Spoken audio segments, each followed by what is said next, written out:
swear at me, you little shit! Don't you ever raise your voice at me! I am your mother! Let's talk about mommy issues.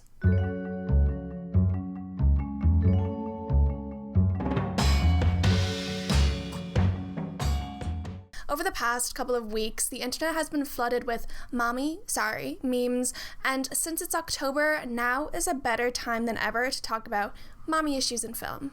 There's a lot of moms in horror. From Psycho to American Horror Story, good and bad mothers have dominated much of the genre. Horror is a particularly interesting genre because it shines light on typically taboo subjects, tapping into societal fears behind a veil of spooky monsters and fake blood. There are a lot of horror films about motherhood, pregnancy, childbirth, but the figure of the mother herself is often put at the center of the horror film, and it's from the mother that some kind of horror emerges. Ann Bilson writes, "In horror movies, mothers are the root of all evil. Even when they don't actually get blood on their own hands, their bad mothering ensures that blood will be spilt, often by the children whose psyches they've twisted out of shape."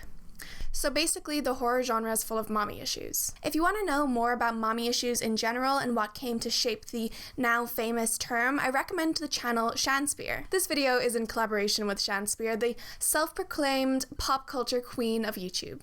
Shania is going to look at the social and cultural phenomenon of mommy issues and why it's become so prevalent. I also hear the late, not so great Sigmund Freud is making an appearance in her video, so why don't you go ahead and cue that up right now. I was going to dress up as a person with mommy issues, but that actually wouldn't have required a costume, so instead I am dressed up as a Freudian slip. Now back to film. In Friday the 13th, a mother's inability to save her son from drowning at a summer camp sends her on a murderous rampage. In Carrie, a mother's stifling abuse partially leads to Carrie developing deadly telekinetic abilities. The Exorcist shows a young girl get possessed by a demon because her mother prioritized her career instead of child rearing. At the end of Scream, it's revealed that the main character's mom had an affair with the killer's father, driving his mother away and catalyzing his descent into serial murder. And of course, it's impossible to talk about mothers in horror without bringing up Hitchcock's 1960 film, Psycho. Psycho has been talked to death and pulled apart by every other film student, but I still think it's worth mentioning here because Psycho was the blueprint for mothers in horror. Psycho's domineering, narcissistic mother, Norma Bates, is the root of her son Norman's psychological issue and drives him to kill. Critics such as Robin Wood and David Grevin situate the birth of the modern horror film in 1960 with the film Psycho. The film illustrated a transition from a clearly identifiable monster or externalized threat, as occurs in classical horror, to a focus on the family. Following Psycho and the focus on family horror in Western cinema, the mother has become a prominent feature of the horror film. Even if a film doesn't deal explicitly with the themes of motherhood, horror is often drenched in imagery of the maternal. In Ridley Scott's Alien, for example, the lair of the alien resembles a womb, full of eggs in ovarian tunnels. Aaron Harrington argues, horror films can be considered not as static representations of motherhood, but as culturally and historically specific, dynamic negotiations with the expectations and pressures surrounding the fulfillment of normative motherhood. By tracing these dynamic representations, we can see how films reflect and at times reinforce dominant attitudes about women and mothers. Up until recently, mothers have been a source of horror in the horror film. However, over the past few years, there's been a shift from scary mothers to scary motherhood. Films such as We Need to Talk About Kevin, The Babadook, and Hereditary all show motherhood to be the source of terror, not mothers. All of these films are family dramas that use the horror mode to give voice to the unspoken and taboo, like the difficulties of motherhood. Women are widely assumed to be more nurturing, selfless, and compassionate than men. In patriarchal society, it's widely assumed that all women want to be mothers, that a maternal instinct or bond will come naturally to them, and that they will find some sense of fulfillment in being a mother. This maternal instinct that all women seemingly possess allow women to lift cars off their kids or climb on the walls of their kids' bedroom. Oh, but wait, we haven't gotten there yet. This kind of primal protection is reinforced by tales of animal mothering, like the stereotype of the fierce mama bear. By linking this to something animal and natural, it again suggests that The maternal instinct is something inherent in women. The assumption that mothering is natural to women undermines how exhausting and difficult mothering can be.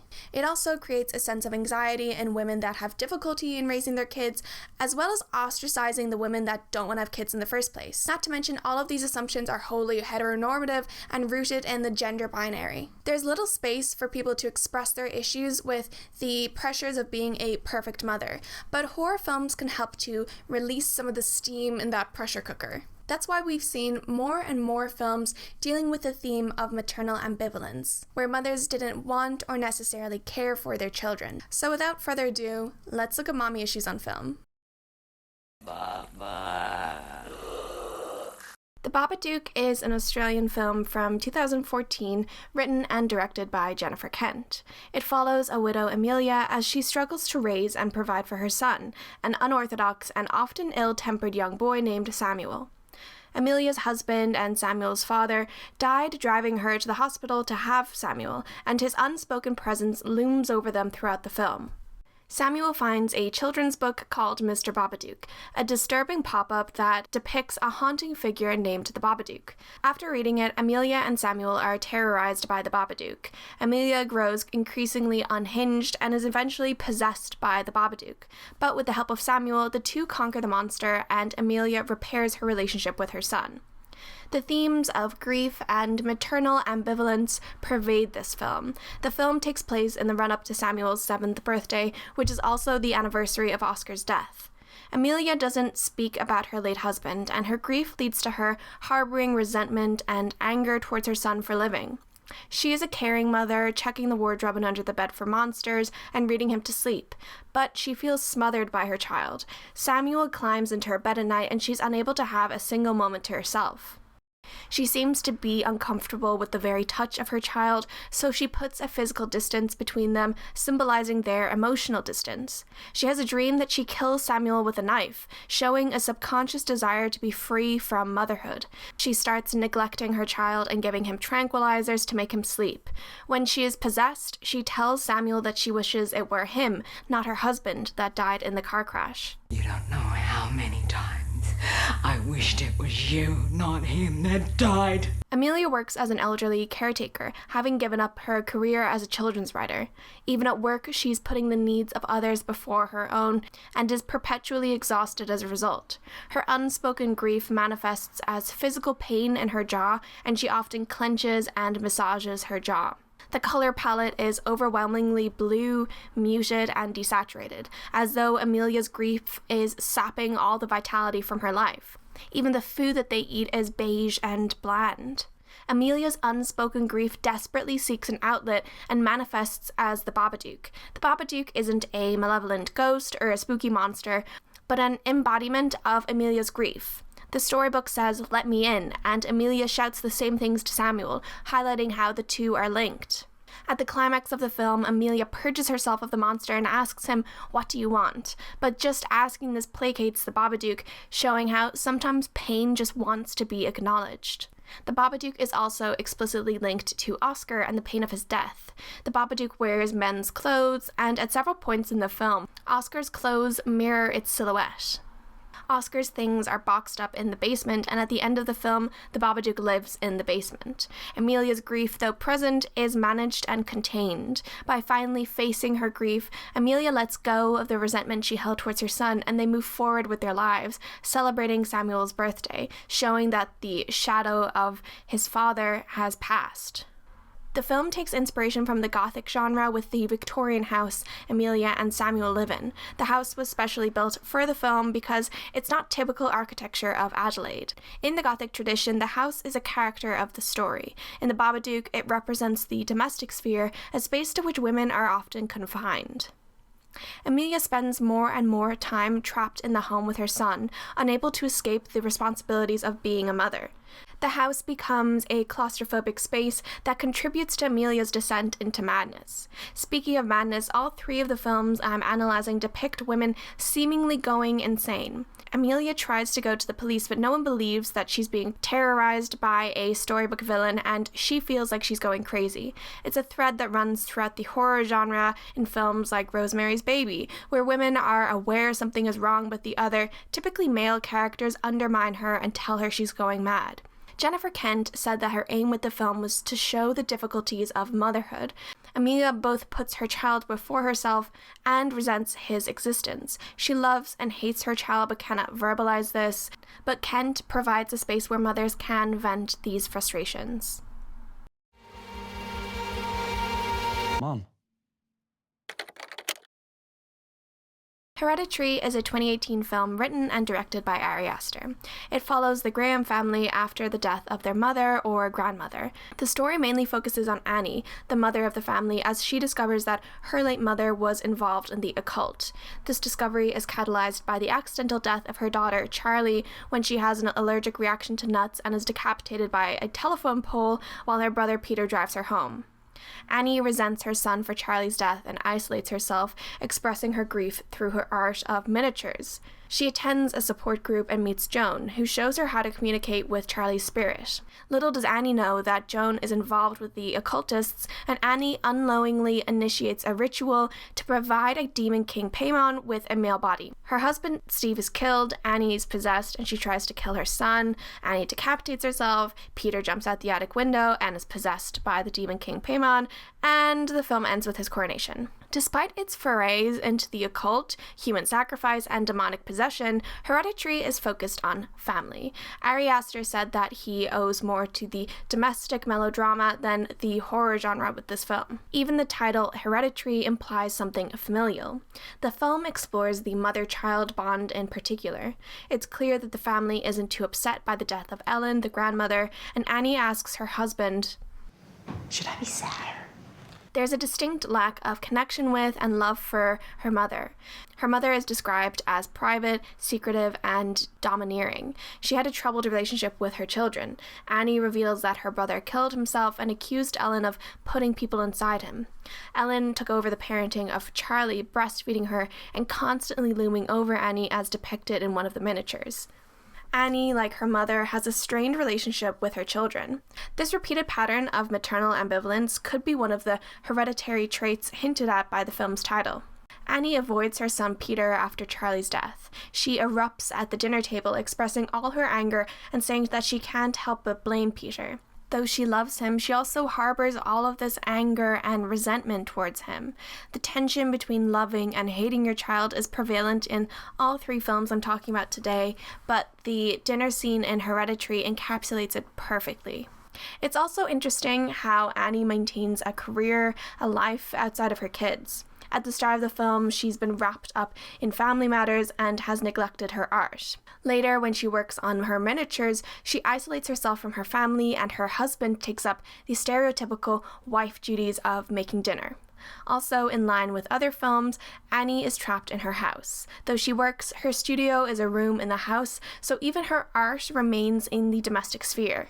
Perhaps the film shows how women have to choose between career and children, as one often falls by the wayside. Like Amelia of the Babadook, Annie has dreams about killing her children. She talks about how she slept walk and poured lighter fluid on her kids and woke up when she struck the match. In a dream, she tells Peter that she never wanted to have him, that she tried to induce a miscarriage, and that she didn't feel like a mother. I never wanted to be your mother. Once again, dreams act as the only outlet for the repressed desire to be free of her children. Annie says at a different point that her mother pressured her into having a second child, that it wasn't true to her own desires. Not loving or wanting your children is an extremely controversial and taboo thing to reveal, but Aster provides this space by using the frame of the horror story to allow female characters to express their anger, frustration, and reluctance about child rearing. I want you to tell me why. We Need to Talk About Kevin is less of an overt horror film than the other two I discuss. It straddles the line between psychological thriller and horror, so you might not consider it to be a horror film, but I think that it fits with the Babadook and Hereditary. We Need to Talk About Kevin is a film from 2011 based on a book of the same name. It follows Ava as she struggles to raise her difficult son named Kevin. As Kevin grows up, Ava fails to bond with him, and he seems to deliberately antagonize his mother. Around his father, however, he appears to be a sweet little boy. Kevin becomes more and more sinister in the eyes of Ava and the audience as the film goes on. He puts his little sister's guinea pig in the garbage disposal and convinces her to pour drain cleaner in her eye. His malevolent actions culminate in a school shooting where, after killing his father and his sister, he takes his bow and arrow to school and murders several of his classmates. The film is told through flashbacks as we see Ava deal with the grief of losing her family, the hostility of her neighbors, and her relationship with her son. First off, in the novel that the film was based on, Ava is an unreliable narrator. The film roots the audience firmly in Ava's perspective, so it's difficult to say how much of that has been carried over. So if we take Ava's perspective to be unreliable, though Kevin appears to be psychopathic and loathsome from childhood, this could be a projection of Ava's emotions and how she views Kevin. With this, his mental illness and murderous actions could be a result of an unloving mother. The film hints at this with Kevin's wardrobe, as he often wears 2 small t-shirts, suggesting that Ava is neglecting to provide new clothes. But if we stick to Ava's point of view, he was always destined to be like this. It's an interesting way to look at the film and how it plays with nature versus nurture. It's clear in the film that Ava did not want to be a mother. She doesn't explicitly say this, but Lynn Ramsay hints at this through the visuals and the writing. Ava looks at her pregnant belly blankly, maybe even with disdain in the mirror. At birthing classes, she is separated from the other expectant mothers who chat animately while Ava stares into the distance, her back turned on them. When she's giving birth, her face is warped in glass, and we hear the midwife tell her repeatedly to stop resisting. Ava, stop resisting. So Ava was both physically and emotionally resisting motherhood. After Kevin's birth, she continues to treat him with hostility. He is uneasy in her arms, and when he refuses to say mama or play with him, she tells him, Mommy was happy before little Kevin came along. You know that? Now Mommy wakes up every morning and wishes she was in France. There's a gendered role reversal as the stereotypical maternal duties are fulfilled by Franklin, Kevin's dad. He asks Ava, "When are you coming home?" He tends to Kevin in the middle of the night, and he pushes them to move to the suburbs, though Ava is reluctant to leave the city. Ava attempts to retain some independence, maintaining a career as a travel writer in a company which is fittingly called Escape. She sets up, to use Virginia Woolf's phrase, a room of her own, wallpapering the walls with maps that Kevin then destroys with paint. Ava occasionally expresses her anger with Kevin, smashing his water gun after this incident and later breaking his arm when he deliberately soils a diaper. But even in her apology, she distances herself from him. She says, What Mama did was very, very wrong. And she's so sorry. She's reluctant to say I, to even identify with the title of mother. When she gets pregnant a second time, she doesn't tell her husband until they have no choice but to raise another child. It's like she was ignoring the issue, and her inaction once again illustrates this maternal reluctance and ambivalence. Like the other films, the house is a key element of the story. Ramsay said that she wanted the house to feel like a set, not a home. This encapsulates the discomfort Ava feels with the family lifestyle, detached from any sort of homeliness or family affection. After the school shooting, Ava lives alone in a rundown house. The inside is littered with dirty dishes, food scraps, and glasses of red wine.